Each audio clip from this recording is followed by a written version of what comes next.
right, guys, welcome back to the Good Stuff Podcast, where we talk about the good stuff going on here in the community of Marysville, Ohio. I'm Derek Schwinn, Keller Williams Consultants Realty, real estate agent. I love selling houses, but I also love selling the community. And today we're going to talk about housing, and from the perspective of this gentleman, Mr. Bill Channel. Wonderful. I hope I have some good information I can offer. So we are going to go through a market update, give you guys a market update of what's going on here in the market. So we've got accurate numbers for the month of February. So we're going to go through market update, kind of get your perspective on the numbers of the housing market. But first, tell us a little bit about yourself. What do you do? Okay. I've been in mortgage lending for 25 years. The only job I've ever had after college. Jumped right into finance and been a mortgage loan originator for most of that time, meaning my job is to go out in the community and bring business back into the bank. Beautiful. So what's the best and worst part of your job? I absolutely love this kind of thing. So this is the best part of my job, is as lame as that might sound. This is the best part of my job. So I enjoy interacting with people. I enjoy talking to people. So that's the high point of my job. The low point, anytime you work in any type of finance or anything where you're so vested with people, sometimes you have to have tough conversations. Oh, yeah. That if my personality, I really am a people pleaser, and I really do not like having those conversations. Luckily, I've been doing this long enough, I don't have to have them very much. But you know the steps to have the easy conversation before the conversation gets hard? Yeah, it's just hard if someone's, it's a home, it's a family, and it can be devastating if someone's not approved for something they wanted to be. I heard somebody one time say it's not a file, it's a family. Exactly. Yeah. So, and that's very true. So that's where the stress comes in, is having to make those types of decisions or those types of phone calls, knowing that you're giving someone a very bad day. Yes. Been there a time or two myself, so I get it. And it's surprising the times when it comes out that you don't expect it and didn't expect to have to deal with it. Other than that, though, over the years, I've really come to realize that what I do or what you do is so important to the community. And if you do things the right way, you're really doing a service for your community. The second you start doing things the wrong way, though, then you become a used car salesman. It's something you don't necessarily want. No offense to the used car. No offense to used car salesman. Yeah, absolutely. But the salesy side of sales versus service, I think, is a big difference. Exactly. That's what I'm talking about. Value, and that's one of the reasons I do this and instigate having these conversations. Instigate, is that a negative term? That sounds like the wrong. It sounds a little negative. Engage. Engage in these conversations to hopefully bring you guys out there some valuable information if you are in the market for a house or a loan or whatever the case might be. But to try to be a resource, number one, and bring value to people rather than just be a salesperson. So from the housing side, what do you think? What are we looking at? How was February? Okay, so February, let's see. So February had 34 active listings, new listings, 21 active. And this 21. Is for Union County? So this is Marysville School District. Marysville School District. So I keep it to there. Well, and I think Union County gets into the Jerome and Columbus and kind of disconnected a little bit and skews our numbers. Is a county that changes quite a bit as you move through the county. Yeah, as you go from Jerome and all the stuff that the southern end all the way up to into the northern end definitely does change. So I feel like Marysville just kind of keeps it a little simpler from a number standpoint. Yeah. So we had 27 pending and 38 that sold. So let's see. I like year month over month. Yeah, I like year over year a little better. So solds, that was up 31. New listings down 6% and down 4% from a pending standpoint. So quite a few more selling, but other than that, not a huge change. That's really interesting. Solds were up 72%. So the seasonality, aka selling season, as you guys around here like to say, up 72% from January. That's great. Those are really good numbers. I think you're seeing something similar in the interest rate market as well. Interest rates have been, I think they of course they all coincide. Yep. As rates are higher, you're going to see sales go down. But we are seeing in the mortgage industry, numbers are 30% off from last year. Now, you want to keep in mind that what I do, Myself, I'm about 75-25 split, mostly purchase business. But, of course, we have all these clients, and when you refinance your client book. So the last 5 years have been gangbusters for mortgage people because it's been so easy to refinance everybody at 2%. But when it jumps to 7%, that's when someone like myself does much better in staying in the market because I generate my own business. It's not just based on refinancing. Well, the other day at Tour, so he is the grandmaster of our real estate tours, taking all of us real estate agents and affiliates out to see what's on the market, get some exposure to those things. So if your agent ever says, hey, do you want to be on tour? This is the guy in charge of that. Yeah, there you go. But you brought up, I believe it was every decade from 90 to now. It was actually, I think, started in 1980s when it did. And these aren't going to be exact, but in 80, and people that were out in the market then, I'm preaching to the choir, but rates were about 13%. Between 13 and 14. 90, they had gone down to about 11%. 2000, they were right around 9%. So historically, interest rates are great. It's just a big change from 2.5% because we've honestly seen payments go up quite a bit. So for all the millennials out there that are thinking the sky is falling, and the comments I get on social media and on these videos and things that say, oh, it's going to be like, oh, wait, no, it's just. Well, and it's really interesting to explain this to people, how long you're actually in your mortgage. People think you sign a 30-year mortgage, you're going to have that loan for 30 years. 95% of the time, that is not the case. The average mortgage is open for 7 years or less. So if you're buying a house now and the payment isn't great, but you can make it work, you can afford it, there will be opportunities to refinance that loan to a better rate. I don't know exactly when, and that's not guaranteed. Right. But what we love to say is that you buy the house, you only date your interest rate. Right, you can change that. You wouldn't want to make a decision, either to buy or not to buy based solely on the rate. Well, and I think the other thing, this isn't an investment. I think one of the things that I hear too many millennials talking about is looking at this as an investment standpoint. One of the two biggest things, I think, for the most part, for me when it comes to the finances of a house, I rarely hear people talk about their rental situation as a loss. But every time you make a rent payment, you never get that back. Oh, and what we love to tell people is you pay a mortgage when you rent. You're just paying your landlord's mortgage. Somebody else's, so you might as well be paying your own. Home as an investment, there's different schools of thought, but it is definitely one of the biggest ways in the United States to build wealth.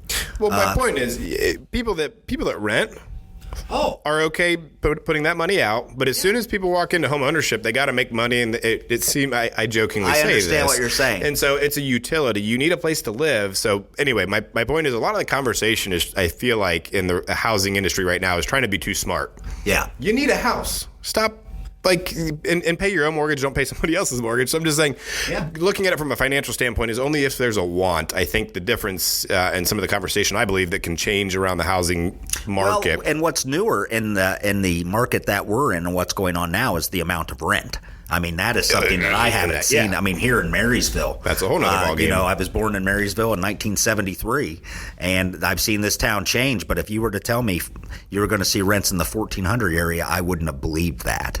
And it seems like that's fairly common. Yeah. And that's only going to continue to go up. That's only going to continue to go up. So anyway, all my point is that some people, I believe, could benefit from not getting lost in the math and the science of buying a house and rates and whatever. You need a place to live, or is it time to start a family? Is it time to do whatever? Marysville we are blessed to be in a solid and growing market. So if you said, I don't want to buy a house today because the rate's at 7%, I'm going to show you the same house next year that costs $15,000 more. That's right. So you were stepping over dollars to pick up pennies because I could refinance that rate down the road. Now, again, that's not a guarantee, but it's logical, and through my 25 years, it cycles through. Well, but the point is, you need a house, so you got to have a house. If you don't have an endless pocketbook, you're going to have to take a mortgage and accept whatever rate it is. Like I said, you don't want to step over dollars to pick up pennies because homes are going to continue to go up in price in a big way. For sure. So, and on the other side, interest rates may never go down. Who knows? Like it's like Bill said, it's not a guarantee. But again, so anyway, just the point that you need a house. Like if you need one. And the market right now for us, it's artificial. The Fed is the reason that things are where they're at. Right. And some of those chickens are coming home to roost right as we speak with some of the bank failures. Yep. So we've seen interest rates dropped 0.3% yesterday. So we started the day about 7 1/8 and ended the day at 6.75 because different things. The retail numbers came out on Monday, showed retail sales were actually down 0.4% from January, whereas in January they were up 3% from December. So what that shows is that the inflationary pressures are easing a little bit. So rates popped away. We were about 6% in January. Then they popped up to 7%. Pretty much overnight when those numbers came out, those retail numbers. Now the retail numbers are down, but when you factor it in, there's a lot of concern for how banks are capitalized because they capitalized on bonds that were worth significantly less than what they are now, and they can't sell those for what they paid for them. So that's a function that's the function of raising rates that fast. So there's a double-edged sword there. I think we definitely inflation in the housing market. It couldn't keep going like it did last year forever. Yeah. But sometimes you don't want the medicine to kill the patient. Yeah, it's definitely a complex system that there's times I think I got to figure this out, and then there's times I think there's no way I'm right legitimately now, if you're gonna. watching the news, the news is dead on. If it says this number came out today and this is what it means for inflation, rates will change that day. I mean that's how volatile the market is right now. You don't normally see that. Yeah, so I guess from a practical standpoint, that put it into a value for folks like locking in rates and like what. Yeah. Let's say you're casually interested in buying, going down the mortgage path, or you have to today, or what's your general advice for as far as locking in an interest rate? Well, just with rates going where they at, I don't know. What are you telling people? I guess. So what I tell people with the volatility in the market, you want to fix in your price. It's going to be very difficult right now to predict a rate market or where you're going to be, but that shouldn't really be your focus. In other words, you want to get in the property, get that started, take the rate that you have because it's not going to be as great as it will be down the road, in my opinion. But you want to get into the house so you can start doing that. Right. So I always recommend tell somebody if they're going to buy, they need to do it. Well, so right now, there were, let's see. Let's flip back over. So 21 active listings on average last month. And that's where I think we were at 21. And then yesterday it popped up to 24. And I think 18 or 19 of those were new builds. Oh, wow. If a new build isn't your gig, you've got like there's not 5 or 6 existing. Well, and that's the biggest issue that we've had is that there's not enough housing. So the demand with prices going up so much, there just simply isn't enough housing out there. Here's an interesting concept for you, though. What do you think will happen when the boomers start? Do you think they're going to start moving out of these houses? For example, my mom and dad live on Black Road in a beautiful property, 1,500 square foot on a basement, 3 acres, outbuilding. There's so many properties out there that aren't over the top. Builders got really used to 2.5%, didn't they? Oh yeah. There's an awful lot of big houses out there that don't look nearly as attractive at 7%. I think they're going to see a lot of inventory. Now, when that starts, and that's just me thinking the boomer. There's such a big generation that we might see a lot of really good inventory coming down the road. I don't know that I'll see that much. I think you will, though. Yeah, I think eventually, and I think there's somewhat of the second home effect of they might have that. They might have a place in Florida and whatever, and rather than maybe downsizing, there's a second home or things. Yeah, so I absolutely. think, especially the country over, I think there's that generation. I think there's a lot of really good inventory that would be really great for your younger folks, your first-time buyers. My parents built their house when they were in their early 20s. I think we're struggling right now to find good housing at a decent price. At a decent payment. I also, though, think if I was going to be, the whole get out of my yard kind of thing, expectations are pretty high. People you want to live in a 4-bedroom house with 2 Teslas in the driveway, whereas when my mom and dad built their house, we had 1 family car. And when my dad was gone, we weren't going anywhere. That's what I always say. We had a garden. My mom made our clothes. People expect more. And that's my biggest frustration with the conversation around affordable housing. Affordable roof over your head or affordable Tesla? That's what, and the that's lifestyle. what it is when you look at. Getting back to that, that's why the shock has been so great. At 2.5%, you could build a $450,000 house in Marysville. Yeah, that was priced. With 2 people working at Honda, you could do that. But at 7%, your payment literally would go up $1,200. So it makes it unaffordable. Very, very different. Yeah. So I can't remember how long ago it was. It was a while ago, but the market, a lot of things in life are cyclical. The markets are definitely cyclical. Markets are absolutely cyclical. And I remember hearing a while ago, they were saying, wherever I heard it, on average, it's every, I forget, it was like 50 months or whatever it was on average of just kind of the up and down. And they said, and this was like 4 years ago, they said, we're due for it. Like we're past due. We've been due for it a long time. And so, are we just in a new set of history that it's never going to go down? No, I think what happened, the reason they said we were due for it, we've had an awful lot since COVID and even before that of artificial influence in the interest rate market through quantitative easing. Right. That was where, in layman's terms, they lowered rates incredibly low to inject a lot of money into the economy. Right. There's always a price to pay, and we're paying that price now. They held rates too low for too long. And now we're paying the price of having to have these massive increases. And will that work? The proof's still in the pudding. Houses are still flying off the shelves. Now, that's Central Ohio. I was going to say that's here. It might not be everywhere. But I think that's a big distinction that might be challenging if you don't pay attention to real estate or the housing market like we do. And the fact that all the things that are going on here in Central Ohio to kind of give us. It's a very insulated market, especially if you're looking from the up the Industrial Parkway corridor. Yeah. So Lewis, when I graduated from college, Polaris, there was a Wendy's there. And that was all that was there. And now there's housing. A housing development basically goes all the way up Old State to 36, 37. I mean, I'm talking 10 miles of one giant housing development. Well, and I don't go 33 as much as I used to either. And but on both sides of Industrial Parkway, you're going to see housing developments. Yeah, and there's one field. I mean, it's got to be 1,000 acres of in between kind of tree lines. And Delaware has historically been the fastest growing county in Ohio for a long time. We're real close. Yeah, we're number 2. We'll take them eventually because they're going to run out of land. Yeah, and we haven't really started to develop the Hilliard to Marysville corridor. Yeah, that's going to be. It's going. But so I guess where I was going earlier, if you're listening to the national news and media, and at least I don't pay attention to it, but I hear enough comments about the sky's falling in real estate and everything's whatever. Like Central Ohio is a much different market. So if you're hearing things from me or other people around here, there's a difference in the Central Ohio area. What I encourage people to do is have a conversation with your grandparents, your parents, about what their interest rates were when they bought their houses, and you'll see what affordable meant. What affordable meant. Yeah, I mean, my mom and dad built a house in 1973 for $30,000. That sounds great, but my dad wasn't making much. I mean, it was $1.50 an hour or something, or maybe more than that. I don't know the exacts.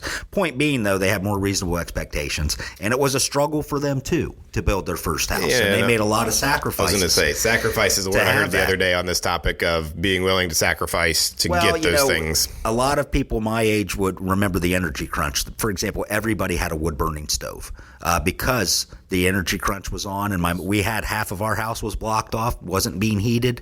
It was a struggle for them too, and they were able to make that dream happen for them with rates in the teens, high teens. Yep.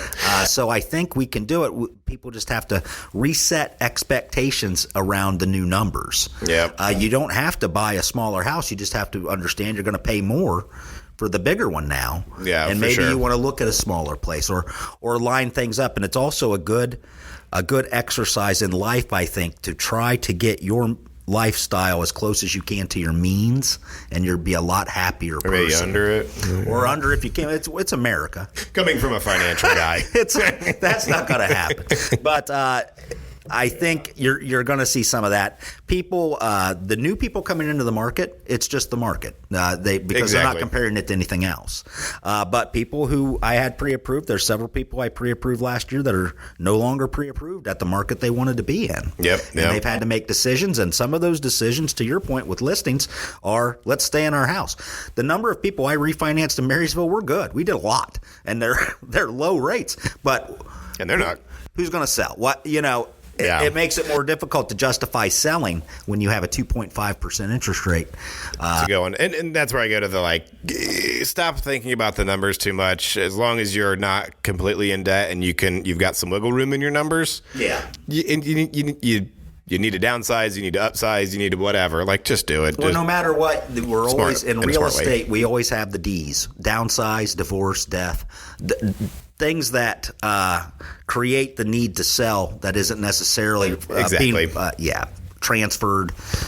You're not just sell. You don't necessarily want to. Yeah. So there is that. There's always going to be enough of that. So before, go ahead. But I think it's a more challenging year than it was for us as far as that goes. Yeah, still for sure. Good year though. For sure. And it all slow and steady wins the race. Oh, so absolutely. Before we get on to pricing on what houses were sold for in the month of February and whatnot, maybe you've got some perspective or some additional information to this. I heard back in the 20s, Great Depression, or just before then, a mortgage was you borrowed 20 or 30% of the your loan to value was significantly different, and then they create better systems to allow people to put 20% down instead of putting 80% down. Depending on what you define as a better system, because then they took that system and created it so you can put 5% down with mortgage insurance. That was in the early 70s. That's my understanding anyway.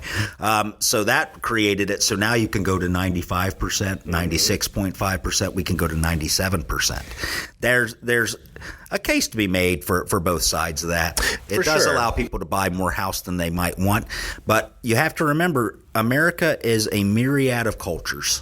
There are cultures that are more focused on a family unit in a house. There might be relatives, and they might not do much but hang out in their house together as a family. Right. So they're willing to stretch their debt-to-income ratios to something I wouldn't be comfortable with, but I like to go out to eat. I like to go to the movies. I have a boat. Where your priorities lie. Yep. Exactly. So that's why they'll allow you to stretch the ratios like that, especially if you have great credit. Banks just figure you must know what you're doing, or at least they have that. Credit score to me is a score on how good you are at paying your debts. That's exactly right. And if you have a high credit score, banks are going to be more inclined to trust you that you know what you're doing. Yeah, and obviously those systems allow opportunities for more people to be homeowners. And I believe it was Andrew Carnegie that said 90% of millionaires got their money from real estate or their wealth from real estate. You're exactly right about that. The more people the government can assist in. The other side of the whole sky is falling argument, this is not 2008.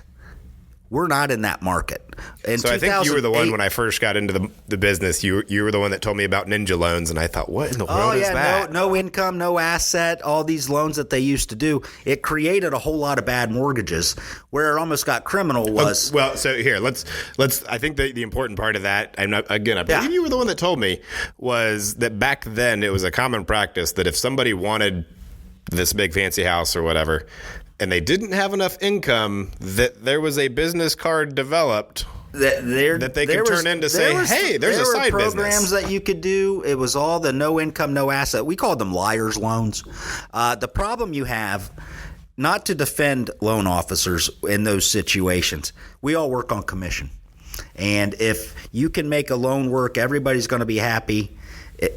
At the moment. It's very tempting.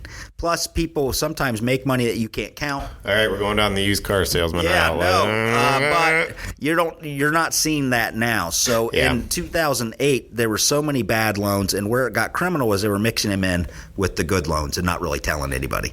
And when they securitized them, but what I'm getting at, there's a community in Delaware, I think it was called Laner Woods or something like that, was the Dominion freestanding condos, and their foreclosure rate got to 60% in their neighborhood. You can imagine we don't have that. With Dodd-Frank and everything, we are at the best, probably the best looking loans in the portfolios that there's ever been. Right. So we're not going to have those issues. The system's good. It's just I think the caveat I always interject is we're not going to have the same issues because anybody who's watched The Big Short, what I took away from that was that was a good movie. We just weren't paying attention to the issue. So my question with the whole market right now, what are we not paying attention to because there's greed in the market? Well, not to say there is, but I'm saying there's always the possibility. When I talk about banking and discrimination, greed doesn't know discrimination. So right. I understand. I mean, that's the basis of banking, and that's a big part of capitalism. Yep. That's kind of the good and the bad. Yeah. So we're not same problem. It's not going to be basically what's happened now. And so we were talking before you got mic'd up, or we got mic'd up, about how business was 3 years ago. Mm-hmm. How it was almost like shooting fish in a barrel in ways to develop business or to get business to come in. And that was all created by the Fed, lowering rates so much with quantitative easing. This has also been created by the Fed. Yep. So from my standpoint, doing this for a living, I did well then. I do less well now. It'll all wash out. Yep. It'll all wash out. But this is the lesson to anybody in commission sales. Your best year, you bank most of that money because there's only a finite number of loans to do. Yep. Yeah. Yep. And if you're doing this many now, there's not going to be as many to do. So what we're doing now from a business standpoint is we're building the new refinance market.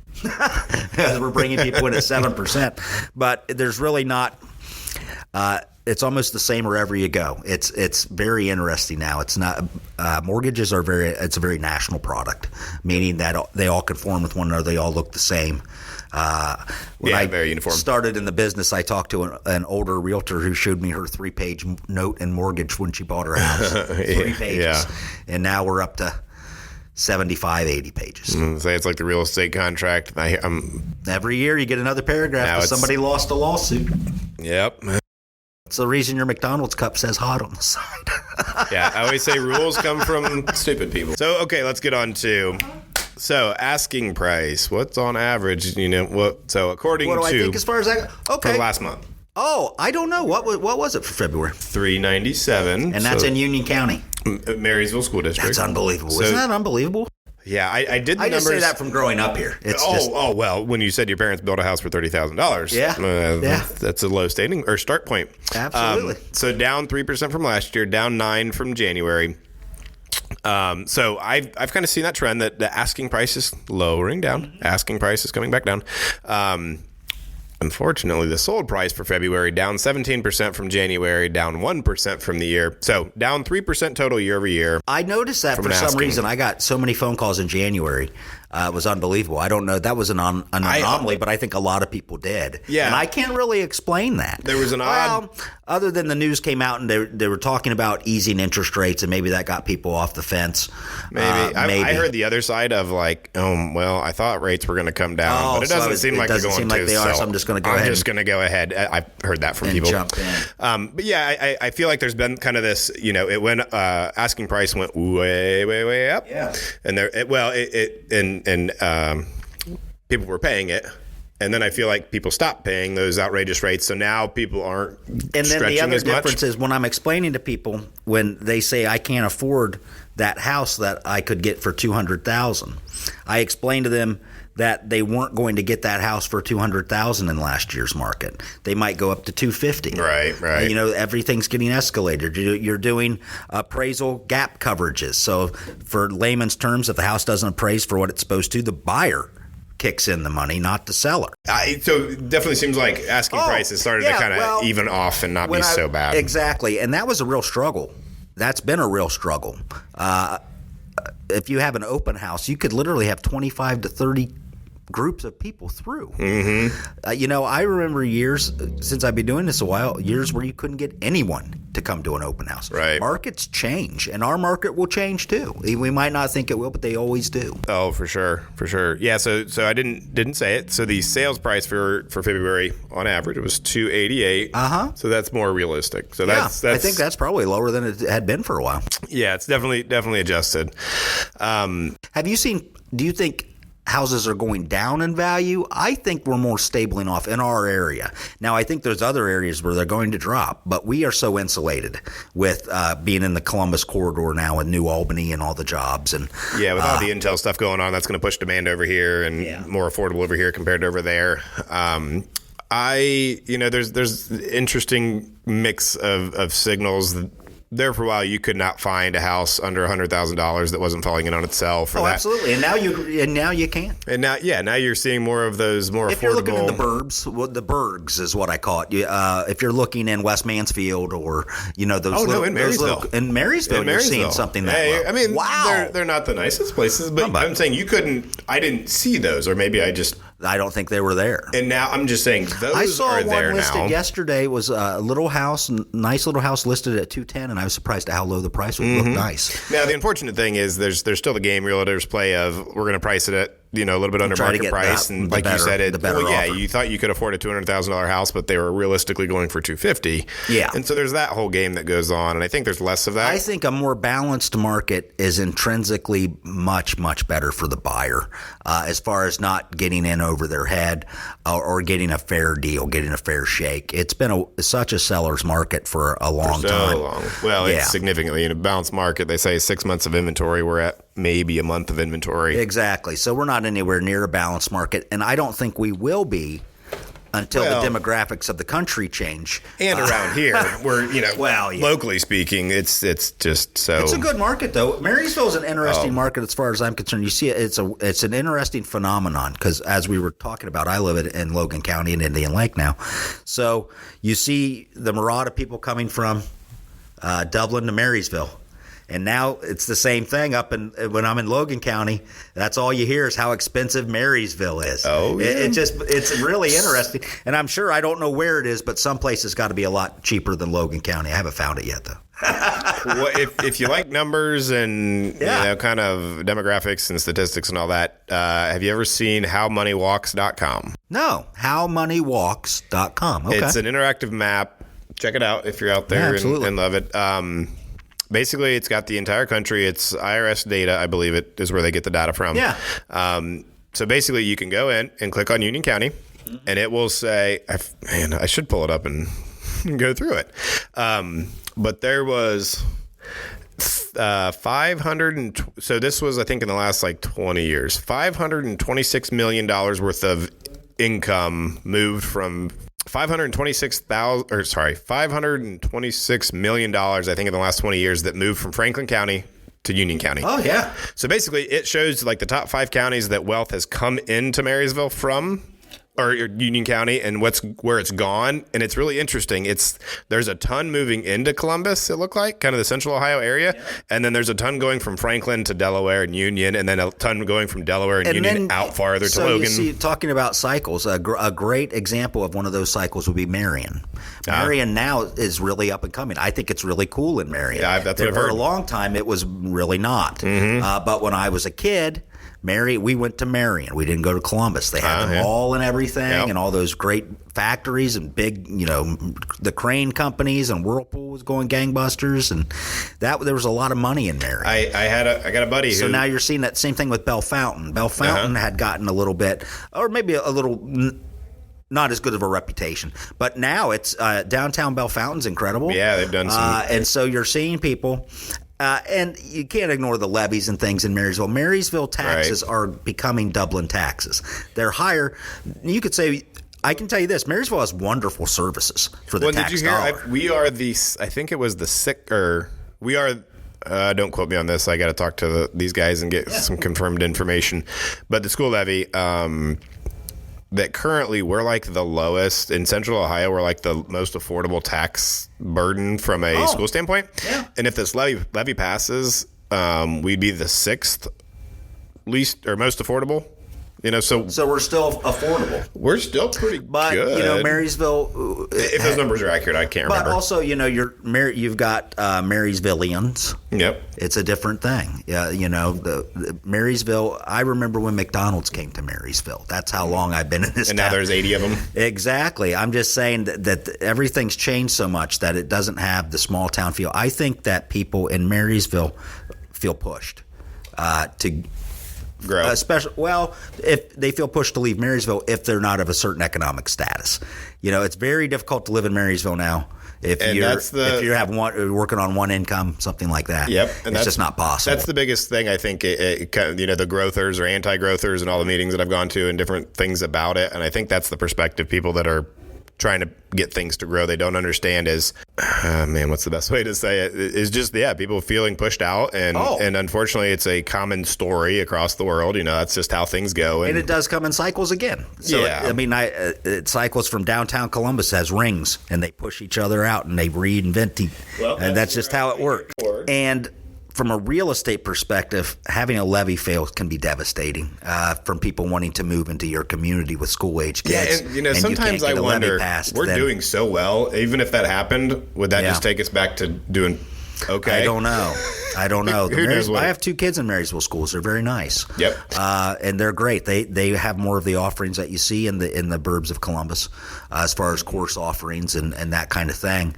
But you pay for that, and I'm not gonna. It hurts. I mean, it's you notice. Yeah. So it'll be interesting to see where things go and see the perspective of things going on and how things change. Logan County, your taxes will drop in half. That's just how it works. Yep. But you're not going to have some of the amenities that you would have. Yep. And you're not going to get to be snooty like you can be in Marysville now. Yeah, it's quite interesting where things have gone. Because my dad, I was just telling somebody this earlier, that my dad he chose to live out here and drive about an hour because he worked at Nationwide Children's, drove an hour down there so he could have this life and we could be in a small community and have some acreage to play around on. And Absolutely. so, now I hear people saying this, feeling like this place needs to change in their perspective.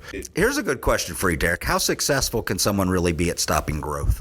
0. Exactly. Well, you can manage growth. If you're Warren Buffett, that's what I said to Terry Emery on the last podcast. If unless I had enough money to buy all the acreage that's going to be developed, it's going to happen. It's going to happen, especially when you factor in tax levels on farming families, or farming families that there's not an interest in the next generation to continue. Then those properties will sell. The frontage will sell eventually. And they are.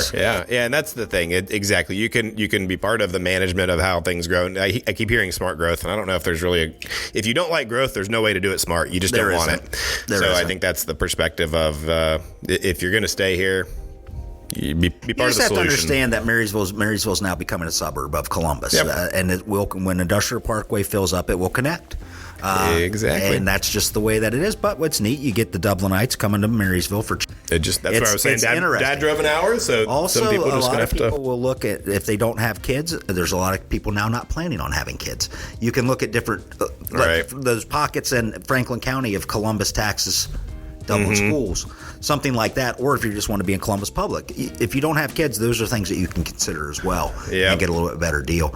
I always think about, like, say, German Village or Italian Village, how they were just such dumps when I was a kid, and now they're great. Yeah, gentrification and all that. Yeah, and eventually it'll cycle back through the other way. Exactly. That's just how it all works. Well, good deal. We're at 40 minutes, so I'm not sure if anybody's going to listen to us that long. Oh, good stuff. All right.